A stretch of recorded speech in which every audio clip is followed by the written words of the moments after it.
En la UCI atendemos pacientes que requieren vigilancia intensiva y cuidados especializados. Con este vídeo queremos mostraros cuál es nuestro trabajo en el día a día y poder resolver las dudas que puedan surgir.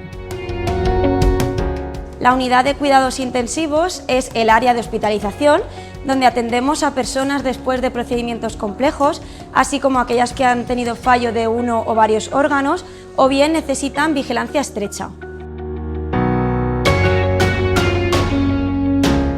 Está integrada por un equipo multidisciplinar de profesionales especializados.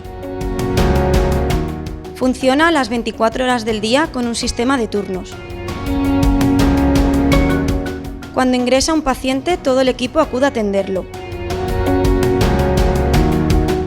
Se procede a la toma de constantes, a la extracción de analíticas y a la realización de otras pruebas diagnósticas con la finalidad de elegir el tratamiento más adecuado. El médico os informará en cuanto la situación esté controlada y podréis entrar a verlo. También os indicará el horario de visitas. Es importante que dejéis vuestro número de teléfono para localizaros en caso de necesidad. Antes de acceder a la unidad deberéis aplicaros gel hidroalcohólico en las manos y poneros mascarilla. Y en algunos casos, por enfermedad o por prevención, será necesario el uso de batas y guantes, que tendréis que desechar antes de abandonar el box.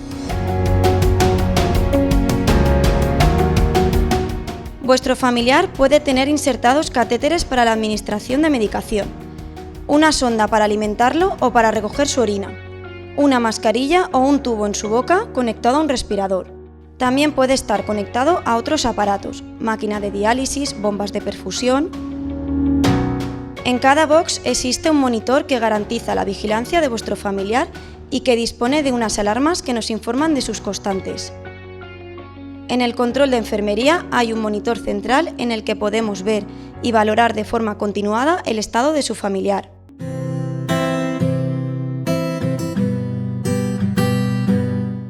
Después de un tiempo en la UCI, vuestro familiar puede presentar un deterioro físico, ganancia de peso por retención de líquidos, cambios en el color de la piel o una alteración de la movilidad.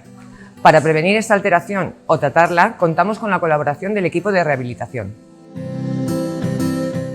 Durante la visita, intentaremos que tengáis intimidad. Os animamos a que os comuniquéis con vuestro familiar. Habladle de cosas cotidianas, tocadle o acariciadle, aunque no os puedan responder. El afecto contribuye a su recuperación. Si tenéis dudas, preguntadnos. Es importante que exista una buena comunicación entre nosotros. A diario, el médico responsable de vuestro familiar os informará de su evolución clínica de manera presencial. Sabemos lo importantes que sois para nuestros pacientes. Trabajando juntos, lograremos alcanzar nuestro objetivo, ofrecer una asistencia de calidad.